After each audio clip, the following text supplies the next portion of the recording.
नमस्कार दोस्तों, मैं हूं मनीष कुमार। दोस्तों, आप लोग को बताना चाहता हूं कि बाबा साहब डॉक्टर भीमराव अंबेडकर जी एक बात बोले थे कि अगर हमें किसी ने धोखा दिया है तो सिर्फ हमें अपने लोगों ने धोखा दिया है। आप सभी लोगों को बताना चाहता हूं कि बहुजन समाज का एक नौजवान जिसका नाम है भीम आर्मी के चीफ चंद्रशेखर आज़ाद, आपको बताना चाहता हूं कि चंद्रशेखर आज़ाद ने जिस तरीके से संघर्ष किया है समाज के लिए, और अगर समाज के ऊपर कोई आपदा आती है तो लोग जो है, जो आज लोग चंद्रशेखर के ऊपर कुत्तों की तरह भूख रहे हैं, आपको बताना चाहता हूं जब उनके ऊपर कोई आपदा आती है, जब उनको पीड़ित किया जाता है, उनको मारा जाता है, पीटा जाता है, उसके बाद जो जब उनको कहीं न्याय नहीं मिलता है तो वो कहीं पर भी नहीं जाते हैं, तो वो भीम आर्मी चंद्रशेखर आज़ाद का दरवाजा खटखटाते हैं और भीम आर्मी के चीफ चंद्रशेखर आज़ाद जी जो है वो वहां पर खड़े हो जाते, एक पैर पे खड़े होकर अपनी ना मौत की परवाह करते हुए और ना अपने किसी भी चीज की ना परवाह करते हुए वो समाज के हित के लिए वो खड़े रहते हैं। साथियों, आपको बताना चाहता हूं कि भीम आर्मी के चीफ चंद्रशेखर आज़ाद और आज़ाद समाज पार्टी से और सपा से गठबंधन हो गया है। मैनपुरी के चुनाव में भी चंद्रशेखर आज़ाद जी नजर आए और आपको बताना चाहता हूं कि आजम खान के भी साथ नजर आए चंद्रशेखर आज़ाद जी, और अखिलेश यादव जी के भी साथ नजर आए चंद्रशेखर आज़ाद जी, और आपको बताना चाहता हूं खतौली विधानसभा में भी वो नजर आए। अब आपको बता देना चाहता हूं कि ट्विटर अकाउंट पे कुछ लोग जो है वो फोटो एडिटिंग करके चंद्रशेखर आज़ाद को बदनाम करने की एक तरीके से कोशिश कर रहे हैं, और वो लोग कह रहे हैं कि सही से इसको पकड़ना, नहीं तो मजदूरी नहीं मिलेगी। आपको बताना चाहता हूं कि जो बंदा अपनी कौम के लिए, अपने समाज के लिए, अपने सर तक कटाने के लिए तैयार है, उस बंदे को ऐसे दो कौड़ी के लोग मजदूरी दे पाएंगे? साथियों, आपको बता दूं कि मैं आज से नहीं, मैं बहुत पहले से एक बात कहते हुए आ रहा हूं कि बसपा और आज़ाद समाज पार्टी और जितने भी बहुजन समाज में जो भी संगठन है, हर किसी को भी एक पैर पर आकर खड़ा हो जाना चाहिए, एक जगह पर आकर खड़ा होना चाहिए, तभी हमारे समाज का भला हो सकता है। लेकिन आपको बता दूं कि अगर जब हमारे लोग एक नहीं हो पा रहे हैं, उसके बाद अगर चंद्रशेखर आज़ाद जी अखिलेश यादव से जाके अगर गठबंधन कर लेते हैं तो इसमें कोई देखिए बुराई नहीं है। हम ना अपना वोट दें तो कोई बात नहीं, लेकिन हम अपने ही समाज के भाई की, अपने ही समाज के बेटे की बुराई करना, यह हमारे लिए एक तरीके से बहुत ही गलत बात है। आप ब्राह्मणों को देख लीजिए, आप किसी भी ब्राह्मण को देख लीजिएगा, बीजेपी में भी मिलेंगे, वो सपा में भी मिलेंगे, कांग्रेस में भी मिलेंगे और बसपा में भी मिलेंगे और आम आदमी पार्टी में भी मिलेंगे, मतलब हर किसी राजनीतिक पार्टी में वो लोग मिलेंगे।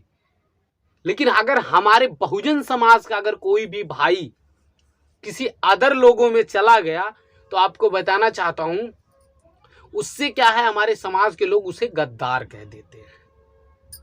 इसलिए आपको बता दूं कि हमारे लोग इसीलिए धोखा हर किसी जगह पे खा जाते हैं।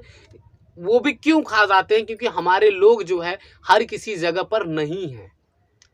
अभी अगर ब्राह्मण समाज की अगर कोई बात आएगी तो बसपा की अगर सत्ता रहेगी, तो अगर बसपा की सत्ता रहेगी तो बसपा वाला जो रहेगा वो जिले तक अपना सोर्स लगाएगा, और अगर जो कांग्रेस में रहेगा ब्राह्मण समाज का, वो जो है वो सीधा लखनऊ तक पहुंच जाएगा। अगर जो बीजेपी में रहेगा उसका सोर्स जो सीधा दिल्ली तक हो जाएगा। उन तीनों लोगों का, उन तीनों भाई जो है एकजुट होकर अपनी लड़ाई लड़ लेते, क्योंकि वो तीनों पार्टी में हैं। लेकिन हमारे समाज के लोग एक ही नारा लगाते आ रहे हैं और आज इसीलिए वो लोग सक्सेस नहीं हो पा रहे हैं। लेकिन जिस तरीके से भीम आर्मी के चीफ चंद्रशेखर आज़ाद को बदनाम किया जा रहा है, मैं आप लोगों से बस इतना कह देना चाहता हूं, मैं उन लोगों से कहना चाहूंगी कि तुम भी कुछ सीखो, दूसरे लोगों से कुछ सीखो। बाबा साहब डॉक्टर भीमराव अंबेडकर जी कह के गए थे कि शिक्षित बनो, संगठित रहो, संघर्ष करो। हमारे लोग जो है शिक्षित हो चुके हैं और संघर्ष भी कर रहे हैं, लेकिन हमारे लोग संगठित नहीं हो पाए। इसलिए नहीं हो पाए क्योंकि हमारे लोग जो है हमारे ही लोगों का सर काटकर आगे बढ़ना चाहते हैं।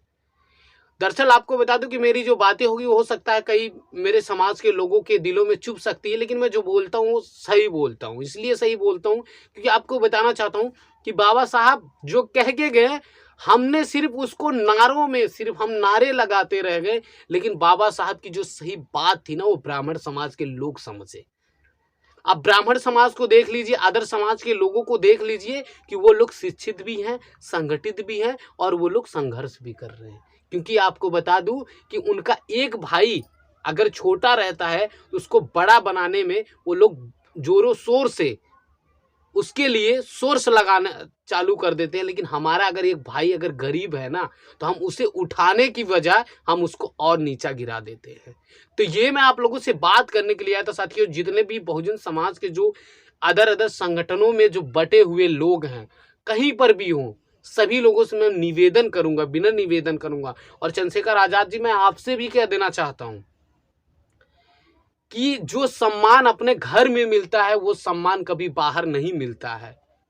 मैं आपसे भी कह देना चाहता हूं और सभी लोगों से कहना चाहूंगा कि एकजुट होको, तब इन जालिमों से हम लोग लड़ाई लड़ पाएंगे और जीत पाएंगे। नहीं तो हम जाएं कहीं और, आप जाओ कहीं और, ये चीजें नहीं सही रहेगी।